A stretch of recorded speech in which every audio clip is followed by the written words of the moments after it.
Welcome to my YouTube channel. इस channel पे आपका स्वागत है। आज मैं आपको सीबीएसई के न्यू एग्ज़ाम पैटर्न जो सीबीएसई ने आपका नोटिफिकेशन जारी किया है उसके बारे में बताने जा रहा हूँ। सीबीएसई ने अब डिसाइड किया है कि वो 10th और 12th ये जो बोर्ड एग्ज़ाम्स होते थे इनको 2 पार्ट्स में कंडक्ट कराएगा। टर्म 1 एंड टर्म 2 जो नाम दिया है उसने क्या नाम दिया है, टर्म 1 एंड टर्म 2। टर्म 1 का जो एग्ज़ाम होगा वो आपका नवंबर या दिसंबर के बीच में है ना, यानी कि नवंबर लास्ट और दिसंबर की स्टार्टिंग में आपका कंडक्ट कराया जाएगा।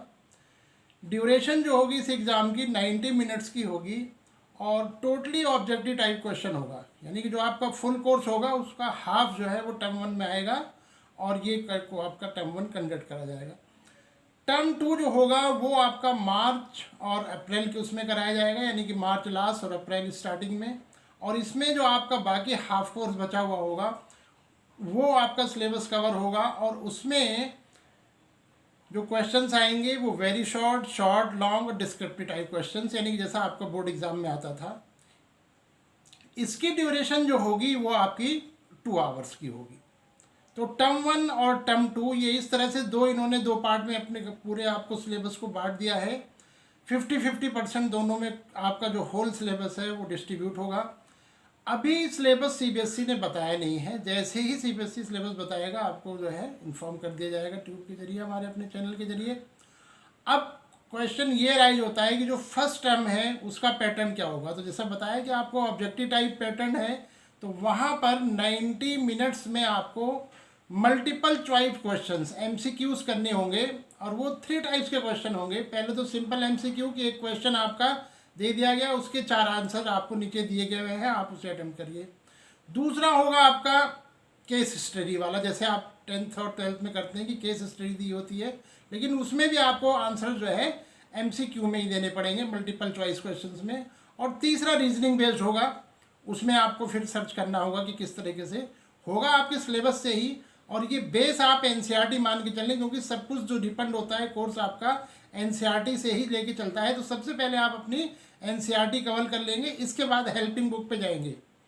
वो आप जा सकते हैं एमसीक्यूज को ढूंढने के लिए कि सभी बुक्स के पीछे पीछे जो है बहुत सारे एक्सरसाइजें टेस्ट सीरीज करके दी हुई होती हैं। तो ये तो रहा आपका टर्म 1 के बारे में कि टोटली ऑब्जेक्टिव टाइप। और ये होगा आंसर्स, इसमें क्या होगा कि क्वेश्चन पेपर भी सीबीएसई प्रोवाइड कराएगा, स्कूल्स नहीं बनाएंगे, सीबीएसई प्रोवाइड कराएगा। और आंसर शीट भी, यानी कि ओएमआर शीट होगी। ओएमआर शीट आती है जिसमें जितने भी क्वेश्चन होंगे उनके ABCD ऐसे सर्कल्स बने होंगे, आपको राइट आंसर वाले सर्कल को सर्कल करना होगा, यानी कि उसे फिल करना दे होगा। तो वो जो है वो कंप्यूटराइज चेकिंग होती है, तो उसे वो फटाफट जो है कर लेंगे बहुत जल्दी से। वो भी आपकी सीबीएसई की निगरानी में होगा। अगर आपके स्कूल जाके आप पेपर देते हैं, तो अगर आप होम एग्ज़ाम से देते हैं तो भी ओएमआर शीट आपको प्रोवाइड की जाएगी और वो आपसे फ़ौरन एग्ज़ाम के बाद ऑनलाइन के कलेक्ट कर ली जाएगी। अब ये तो रहा आपका टर्म 1 का। अब ऐसे ही टर्म 2 में भी होगा कि टर्म 2 एग्ज़ाम आपका सेंटर्स पे होगा, यानी कि जैसे सेंटर्स पढ़ते हैं आपके स्कूल भी आपका सेंटर हो सकता है, आउटसाइड भी होता है, इन्विजिलेटर्स वगैरह होंगे, सारी प्रोसेस होगी। अब ये तो एक सिंपल वे है कि स्कूल खुले रहते हैं और इस तरह से आपका चलेगा। इन केस अगर कोविड की वजह से नवंबर में आपके पेपर स्कूल में जाके नहीं होते हैं, तो क्या होगा, पेपर आपके घर पे यानी कि ऑनलाइन मोड में आप देंगे और वो आपका कंडक्ट हो जाएगा। और दूसरा पेपर आपका जो है वो सिंपल वे में होता है, यानी कि स्कूल खुले रहते हैं और उसमें आप देते हैं।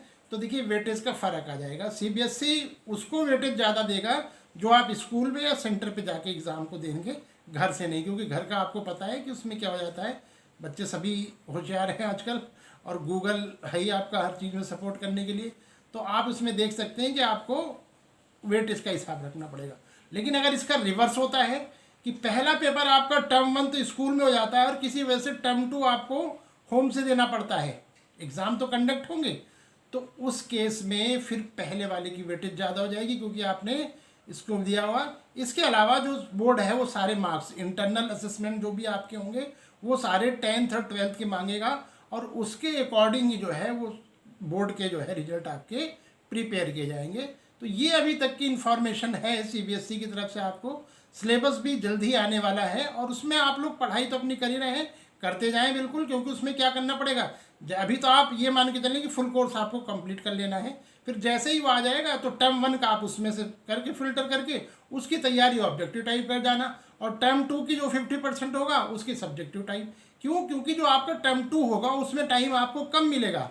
देखिए दिसंबर में अगर मिड में पेपर ख़त्म होते हैं तो फिर आपके पास जनवरी, फरवरी, मार्च, 2.5 महीने 3 महीने, और इधर आप अगर मार्च से अपना काउंट करें तो नवंबर तक 6 महीने आपको मिल रहे हैं, तो ये टाइम काफ़ी है। तो अच्छी तरह पढ़िए।